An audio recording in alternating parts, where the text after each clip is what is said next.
Yo, yo. Okay, so it's been a while. Let me see if I have the thingy on here. Let's see if we got some media assets, man. I believe we do. Not 100% sure. There it is. Let's see if this is, where is it at? That's as good as it can get. Got the Wolfer logo in the top left, or I think it's the top right for you. So man, it's been a while since we did like a fully dedicated Wolfer briefing, right? And there's a reason for it. It's not because I'm like, oh, I don't want to do a Wolfer briefing, obviously, right? And let me know if my audio is good. I've got this DJI thing. If it's too loud, let me know, and I can turn it down. But it's kind of hard to dial in the audio whenever you're outside. So let me see, actually.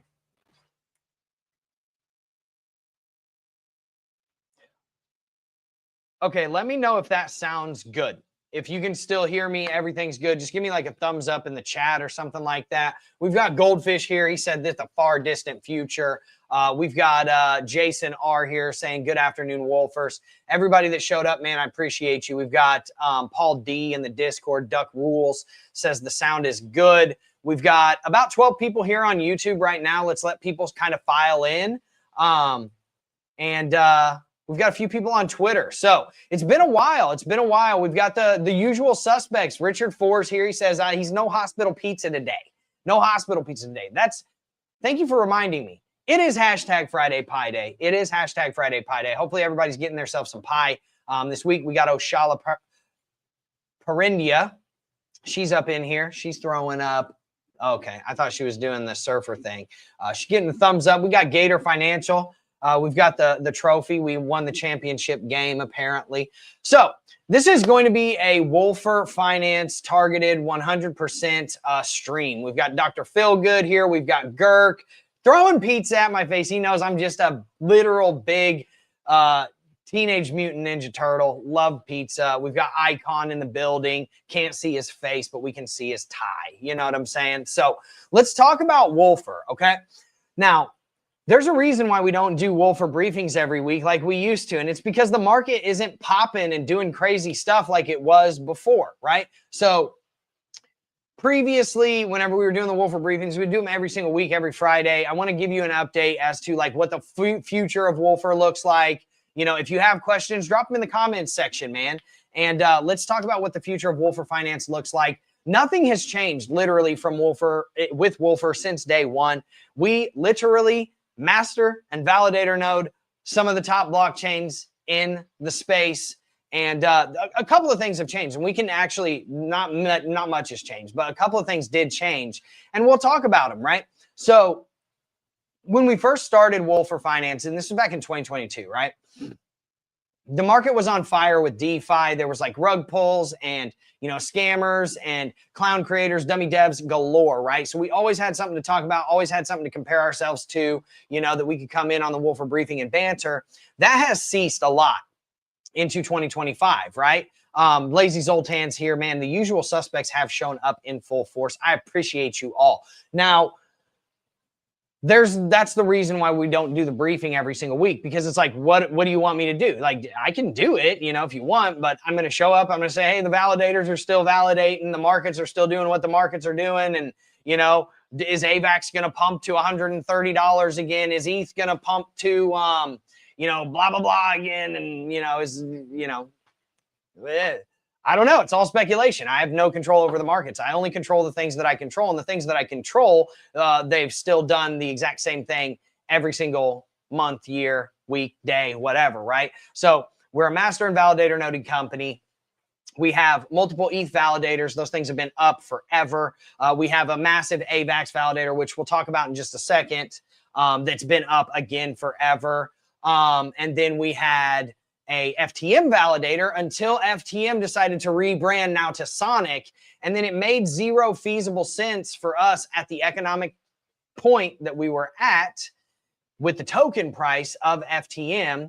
When we converted to Sonic, it didn't make any sense to run that node, because that node costs about $600 to $800, potentially at best $500 to run that node every single month.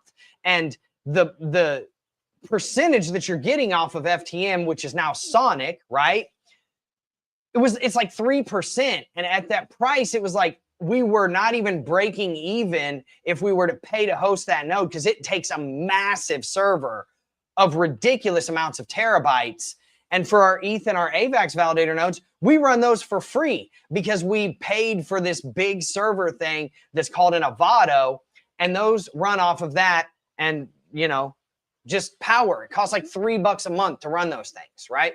Beautiful. And then I keep them up and running. That's all it really comes down to. Flux. We're going to have to come to a decision on Flux too, because Flux also now, we're no longer validating for the Sonic blockchain because we can make more money off of the airdrop than we can make off of validating right now. So why would we validate, right? Why would we pay $600, $500 a month to validate and make less money and be in the hole every month when we could just hold the tokens in our wallet, wait for the price to go up, and then take the income off of the airdrops that they're doing from the rebrand? Makes sense, right? Now we're kind of seeing this weird thing happening with Flux, where the Flux price has gone down, and it costs us like $640 to run the Flux nodes. It's like, I think we have 8 Flux nodes. It's $80 a month per node, right? So because we have so many Flux nodes, it costs quite a bit to run those because you need a big server to run those as well. So do we keep validating, or, you know, not validating, but noding for Flux? Or do we say, okay, let's stop noding, we'll just hold the tokens, and then once it makes more feasible sense, we can spin the nodes back up if we want to. Obviously, right now, we're still noding for Flux, Avalanche, and Ethereum, okay? Now, the one thing that did kind of happen is the market's been pumping, but the alts have not caught up yet. The only alt that has is Ethereum, right? Now, Ethereum, we're up a substantial amount from where we bought, because Ethereum, we essentially were, what was it? We bought it at about 1150, and ETH, I believe, is at about 3,000 and something right now. Let's see, ETH. Yeah, ETH is at like 3,300, 3,400 bucks. So we're still up like 3x on ETH, dude. It's an insane price that we got ETH for. We bought the absolute rock bottom of ETH. It was badass.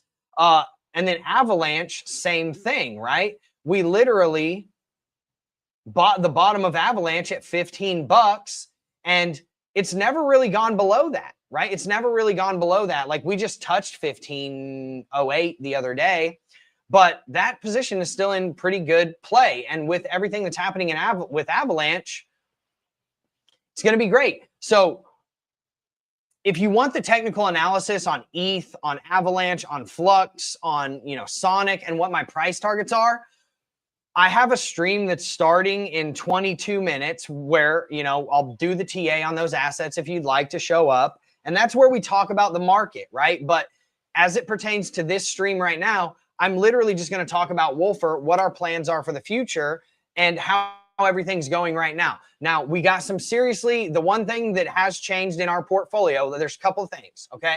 One was Burl Core. Burl Core actually pivoted, and then they reopened the mine. Well, I guess they finally opened it. They didn't really reopen it. It was just never really open. And now their production has started. That's the gold mine that we have like $100,000 worth of tokens in, right? Now, from what I understand, Burl Core is actually operational now, and we should be able to see some types of bumps in terms of, are people actually going to see returns from Burl Core? So we will see. But if that's not the thing that happens, then, you know, it is what it is. You know, we can't control what we don't control, which is Burl Core, right? So we hope that Burl Core goes well. We hope that all things considered go well for us and then for everybody that's involved in Burl Core, but, you know, we can't control that. The second thing that happened is pre-send, okay? And this is something that we addressed inside of the pre-send Discord. If you are in pre-send, get in there, and we've got all the update videos in there. The update on pre-send right now is that the the patent for the test transactions, and that's the patent that matters, the one that everybody's already infringing upon, the one that we got the provisional on, in 2022, May of 2022.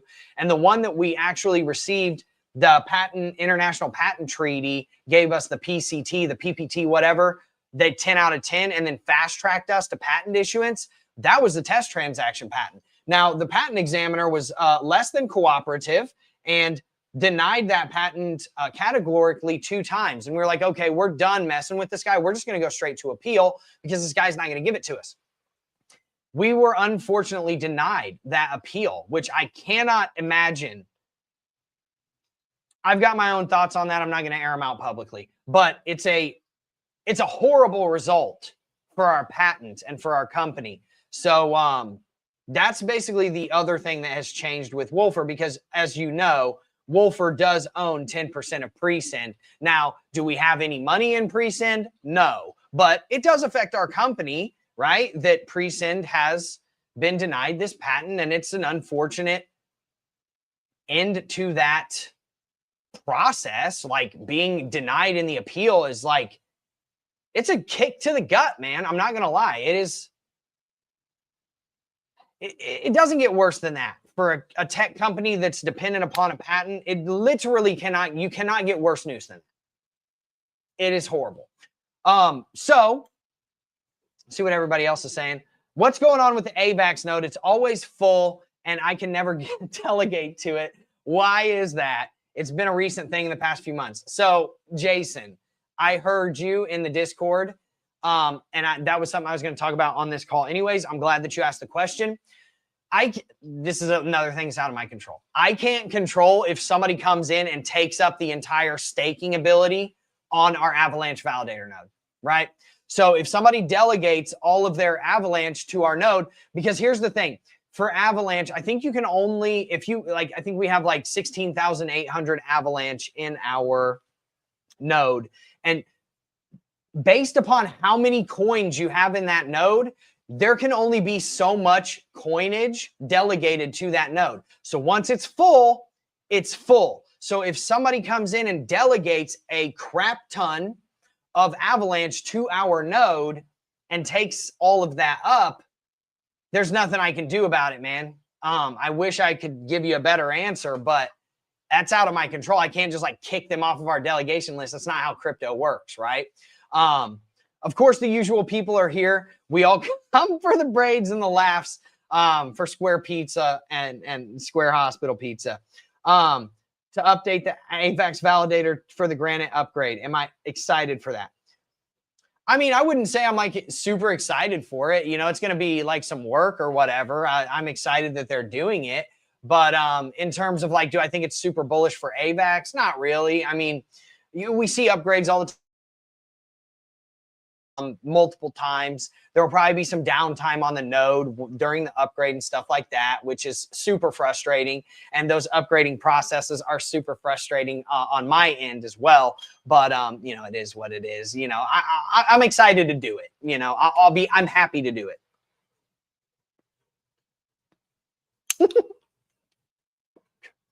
Jason said he had to get Wawa Pizza because the AVAX validator node won't let him stake on it. Dude, I wish I could control that, man. I wish I had a better answer for you on that. But if somebody takes up the entire delegation on our node, I don't have any control over it. Oh, Shala's saying if you're watching and you're vibing, hit the like button, man. I appreciate you. Seriously. Show some love. Yeah, I mean, it's very much appreciated. We've got a couple dozen people here on YouTube. We've got 3 people on the other YouTube. Yeah, mostly sarcasm. Yeah, you speak my language, man. You speak my language. Those node upgrades are not fun sometimes. They're not fun. Now, let's talk about the future of Wolfer, right? So basically what we're waiting on is, are these coins going to get anywhere near? And I've got targets, and if you want those targets, I can give them to you in another video. I know a lot of people don't show up here for the TA because they don't care about the TA. They care about Wolfer. So let's talk about what Wolfer can do in the future. It's a lot of the same stuff, right? So if we do get a liquidation level event, where we liquidate our portfolio for a massive profit, what's the first thing that we do? Tell me, what's the first thing that we do?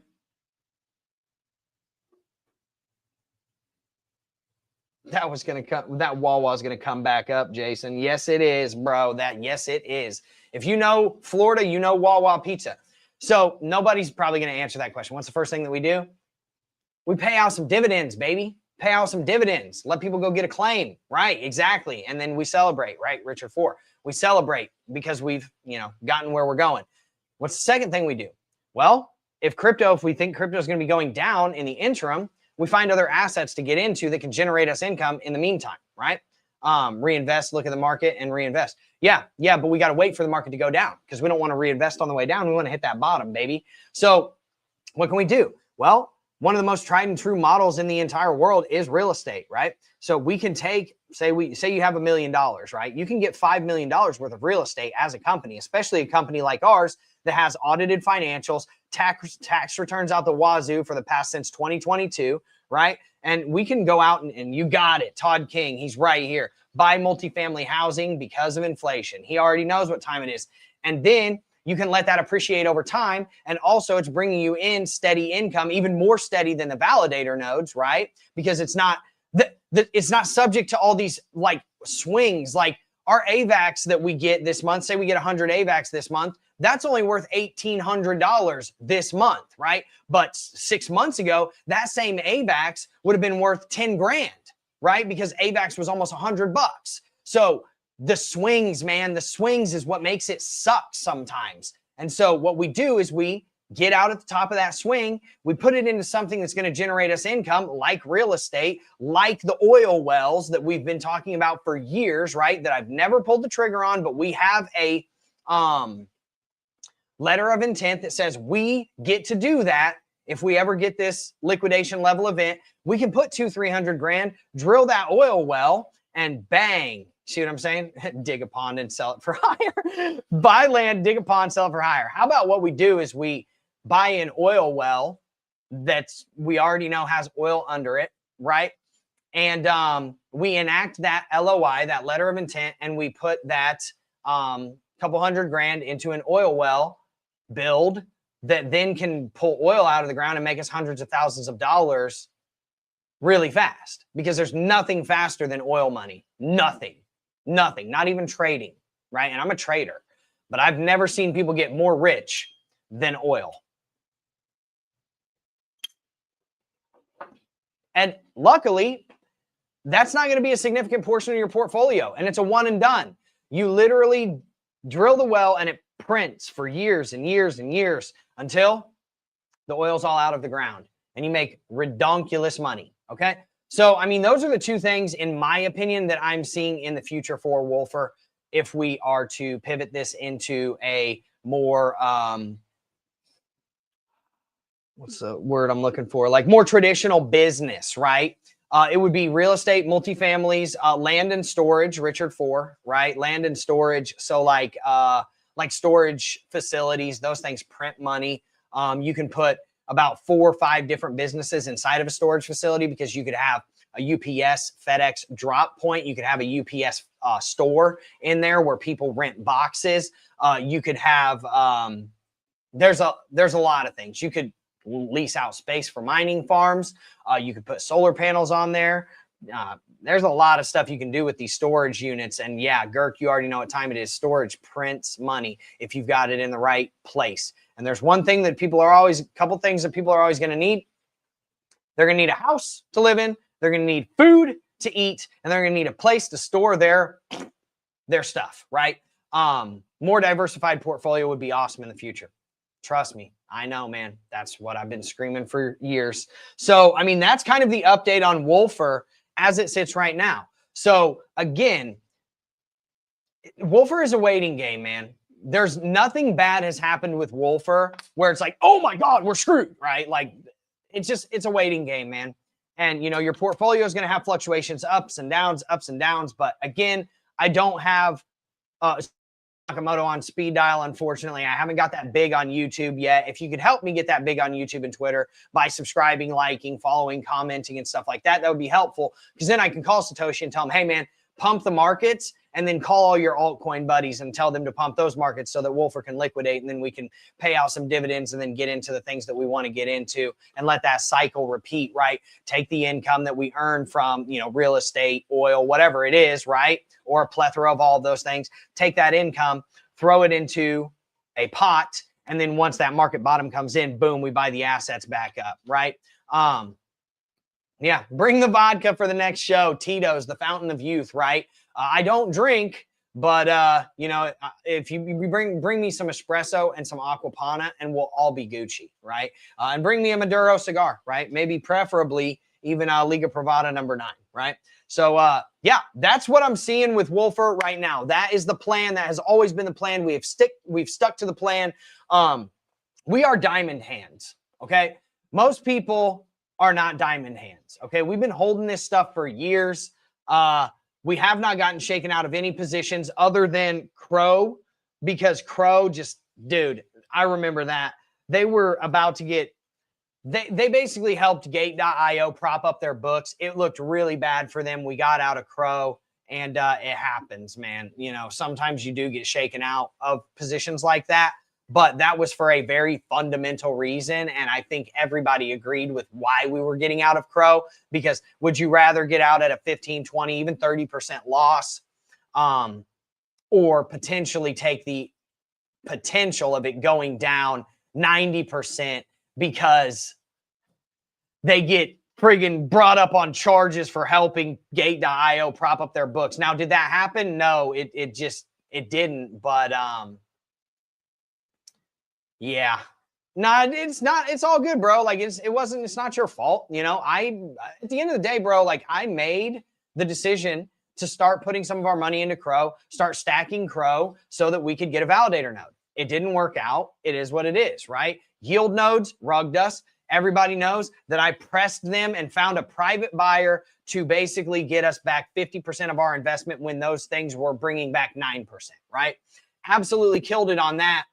And we actually ROI'd a bunch before that as well. And again, with pre-sin, you know, we ROI'd on that as well, because we put in 50 grand for a 10% equity stake. We helped fund pre-sin's marketing campaign. And then once that raise happened, we were the first to receive our investment back plus profit, right? So that actually went really well. What I will encourage people to do, get on to the next stream. It is literally starting in 8 minutes, where I'm going to do technical analysis. I'm going to talk about AVAX. I'll talk about Ethereum. I'll talk about Sonic. I'll touch on Flux if you want. I'm also going to do Bitcoin analysis. We'll talk about XRP. We'll talk about Solana, Cardano, whatever you want. We'll do it there. I appreciate the support. Anybody that comes over there and, you know, gets onto that stream that's happening in 7 minutes from now.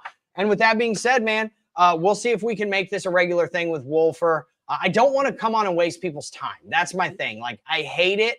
I hate wasting people's time. If I don't have much to update you on, I don't really want to do it, because I feel like I'm wasting people's time, and that's disrespectful to me. But if you guys are saying like you would like for the briefings to happen, let's do it, right? And if that gives us a sense of community, gives us some morale, I'm more than happy to do it. So I will see you all in the next video. Hopefully I see you on the next stream that's coming up here in 6 minutes. And we can go do some TA, see if we can all make some money together. I'm in a long trade on Bitcoin right now that I called out yesterday.